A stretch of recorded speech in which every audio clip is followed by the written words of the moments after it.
नमस्कार, आप देख रहे हैं प्राइम न्यूज का डिजिटल प्लेटफॉर्म। मैं हूं आपके साथ पूजा मोहन पांडे। पश्चिम एशिया, जहां कुछ हफ्ते पहले युद्ध विराम की उम्मीद जगी थी, वहीं अब फिर से मिसाइलें आसमान चीर रही हैं। जी हां, संयुक्त अरब अमीरात यानी कि यूएई ने दावा किया है कि ईरान ने उस पर बैलिस्टिक मिसाइल, क्रूज मिसाइल और ड्रोन से हमला किया। यूएई का एयर डिफेंस सिस्टम लगातार एक्टिव है। आसमान में धमाके हो रहे हैं, तेल टैंकरों पर हमले हो रहे हैं और होर्मुज़ जलडमरू मध्य एक बार फिर से दुनिया की सबसे खतरनाक जगह बनता जा रहा है। लेकिन सवाल यह है कि आखिर ईरान यूएई को क्यों निशाना बना रहा है? होर्मुज़ स्ट्रेट इतना महत्वपूर्ण क्यों है? अमेरिका इसमें क्या कर रहा है? भारत पर इसका क्या असर पड़ेगा और क्या पश्चिमी एशिया फिर से बड़े युद्ध की तरफ बढ़ रहा है? आज इस पूरे संकट की बिल्कुल आसान भाषा में समझने की स्टेप बाय स्टेप कोशिश करेंगे। यूएई पर हमला कैसे हुआ, क्या हुआ, वो भी समझिए। सबसे पहले समझते हैं हुआ क्या है। यूएई के रक्षा मंत्रालय ने बताया कि देश के अलग अलग हिस्सों में अचानक से मिसाइल और ड्रोन हमले शुरू हो गए। इसमें बैलिस्टिक मिसाइलें, क्रूज मिसाइलें और ड्रोन शामिल थे। यूएई ने दावा किया कि उसका एयर डिफेंस सिस्टम तुरंत एक्टिव हो गया है और कई मिसाइलों को हवा में ही मार गिराया गया। लोगों ने रात के समय तेज धमाकों की आवाजें सुनी। पहले लोगों को लगा शायद कोई सैन्य अभ्यास चल रहा है, लेकिन बाद में यूएई सरकार ने पुष्टि की कि ये आवाजें मिसाइल इंटरसेप्शन की थी, यानी दुश्मन की मिसाइलों को हवा में नष्ट किया जा रहा था। यह हमला कितना बड़ा था? रिपोर्ट्स के मुताबिक सिर्फ एक दिन नहीं, लगातार 2 दिनों तक यूएई पर हमले हुए। यूएई का दावा है कि 15 मिसाइलें और 4 ड्रोन इंटरसेप्ट किए गए। इसके अलावा फुजेरा इलाके की अगर बात करें तो एक तेल फैसिलिटी पर भी ड्रोन हमला हुआ है, जिससे बड़ी आग लग गई है। सबसे चिंता की बात यह कि इनमें 3 भारतीय नागरिक घायल हो गए। अबू धाबी के पास एक तेल टैंकर को भी निशाना बनाए जाने का दावा किया गया। यूएई का कहना है कि हमला उस वक्त हुआ जब जहाज होर्मुज़ जलडमरू मध्य पार करने की कोशिश कर रहा था। होर्मुज़ जलडमरू मध्य आखिरकार है क्या? हालांकि इसको बार बार बताया, लेकिन फिर से रिपीट कर रहे हैं। अब यहाँ एक महत्वपूर्ण सवाल यही है कि ये होर्मुज़ स्ट्रेट है क्या और पूरी दुनिया इसके नाम से इतनी ज्यादा परेशान क्यों हो जाती है? देखिए, होर्मुज़ स्ट्रेट दुनिया के सबसे महत्वपूर्ण समुद्री रास्तों में से एक है। ये फारस की खाड़ी को अरब सागर से जोड़ता है। दुनिया का बहुत बड़ा तेल भंडार, तेल व्यापार इसी रास्ते से गुजरता है। सऊदी अरब, यूएई, कुवैत, इराक, कतर, इन देशों का तेल और गैस जहाजों के जरिए इसी रास्ते से दुनिया के अलग अलग हिस्सों में पहुंचता है। कहा जाता है कि दुनिया के समुद्री तेल व्यापार का लगभग 20% हिस्सा इसी रास्ते से गुजरता है। यानी अगर यहाँ युद्ध होता है या जहाज रुकते हैं तो पूरी दुनिया में तेल की कीमतें बढ़ सकती हैं। ईरान और होर्मुज़ का पुराना संबंध है। अब समझिए आप असली गेम। ईरान की भौगोलिक स्थिति ऐसी है कि होर्मुज़ स्ट्रेट इसके बिल्कुल पास पड़ता है, यानी अगर ईरान चाहे तो वो इस रास्ते को प्रभावित कर सकता है। कई बार ईरान पहले भी धमकी दे चुका है, अगर उस पर दबाव बढ़ा तो वो होर्मुज़ स्ट्रेट को बंद कर सकता है। और यही अमेरिका और पश्चिमी देशों की सबसे बड़ी चिंता है, क्योंकि अगर होर्मुज़ बंद हुआ तो तेल सप्लाई रुक जाएगी और वैश्विक अर्थव्यवस्था हिल सकती है। अमेरिका लेकिन ये सब कुछ जानते हुए इसमें कूदा क्यों? बात अमेरिका की कर रहे हैं तो ये समझिए, अमेरिका लंबे समय से खाड़ी क्षेत्र में अपनी सैन्य मौजूदगी बनाए हुए है। उसके युद्धपोत, एयरक्राफ्ट कैरियर और सैन्य बेस पहले ही वहां पर मौजूद हैं। अब यूएई पर हमले बढ़े हैं तो अमेरिका ने कहा वो होर्मुज़ स्ट्रेट को सुरक्षित रखने के लिए बड़ा कदम उठा रहा है। काउंटकॉम यानी कि अमेरिकी सैन्य कमांडर व्यापारिक जहाजों की सुरक्षा में जुट गया है। अमेरिका नहीं चाहता कि तेल व्यापार रुक जाए, क्योंकि अगर तेल सप्लाई प्रभावित हुई तो पूरी दुनिया में आर्थिक संकट गहरा सकता है। ट्रंप का बयान क्यों चर्चाओं में है? इस बीच अमेरिकी राष्ट्रपति डोनाल्ड ट्रंप का बयान भी काफी ज्यादा सुर्खियां बटोर रहा है। ट्रंप ने कहा है कि हमने ईरान को पूरी तरह हरा दिया। उन्होंने दावा किया कि ईरान की नौसेना कमजोर हो चुकी है और उसके जहाज समुद्र में तबाह पड़े हैं।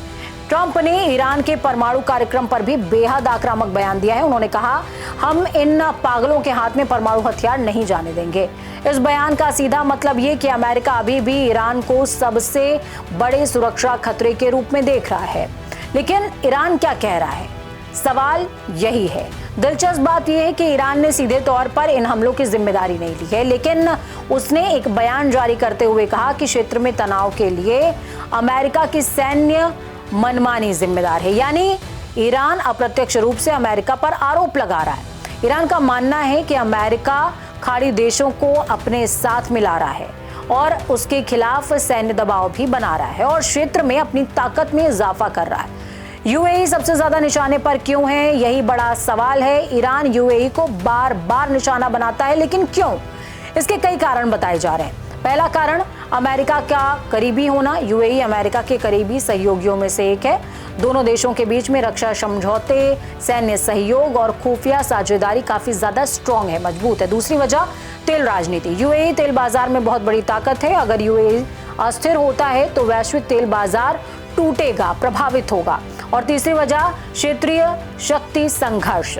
पश्चिम एशिया में लंबे समय से शक्ति का स्ट्रगल चल रहा है और एक तरफ अमेरिका समर्थक देश है यूएई, सऊदी अरब, इजराइल, और दूसरी तरफ ईरान है जो खुद को इस क्षेत्र की बड़ी ताकत मानता है। क्या ये सिर्फ यूएई बनाम ईरान है? तो जवाब है नहीं। असल में ये बहुत बड़ा जियोपॉलिटिकल संघर्ष है। इसमें शामिल हैं अमेरिका, ईरान, इजराइल, खाड़ी देश और वैश्विक तेल बाजार। यानी एक हमला सिर्फ एक देश पर नहीं होता, उसका असर पूरी दुनिया पर पड़ता है। अब आते हैं भारत के पॉइंट ऑफ व्यू पर। भारत पर क्या खतरा बढ़ सकता है?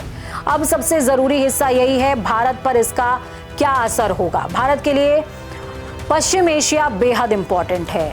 वजह तेल। भारत अपनी जरूरत का बड़ा हिस्सा खाड़ी देशों से तेल खरीदता है। अगर वहां युद्ध बढ़ता है तो तेल महंगा हो जाएगा। भारतीय नागरिक, लाखों भारतीय यूएई, सऊदी अरब और खाड़ी देशों सब जगह पर काम करते हैं और अगर युद्ध बढ़ा तो उनकी सुरक्षा भी बड़ा मुद्दा बन सकती है।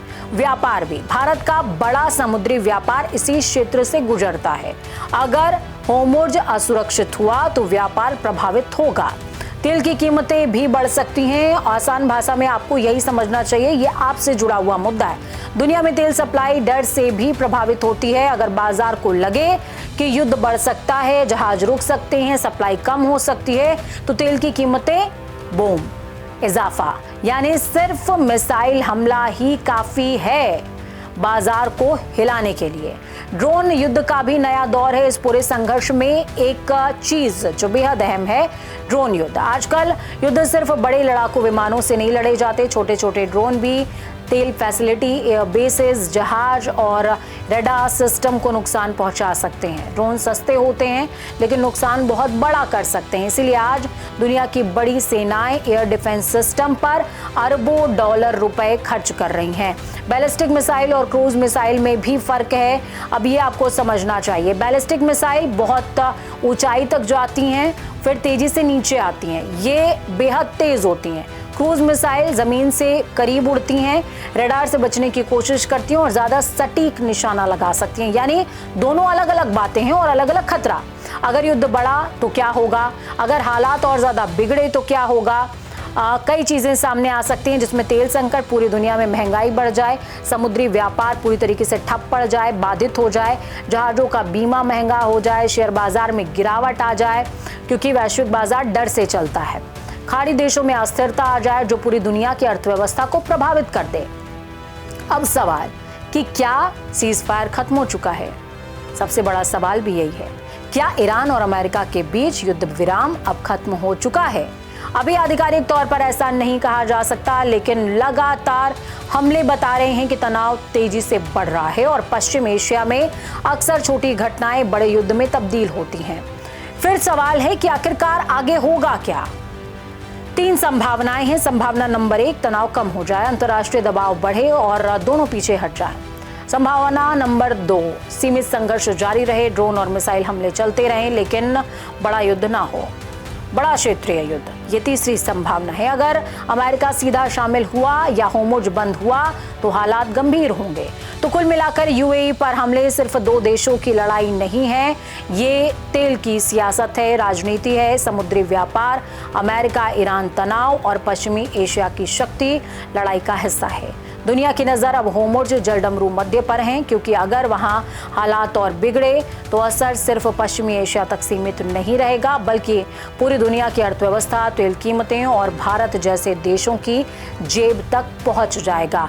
अगर आपको ये एक्सप्लेनर पसंद आया है तो वीडियो को लाइक ज़रूर कीजिए, चैनल को सब्सक्राइब कीजिए और कमेंट में ज़रूर बताइए कि क्या आपको लगता है कि पश्चिम एशिया एक बड़े युद्ध की तरफ आगे बढ़ रहा है। नमस्कार, मैं पूजा मोहन पांडे। इस टॉपिक के लिए फिलहाल साइनिंग ऑफ।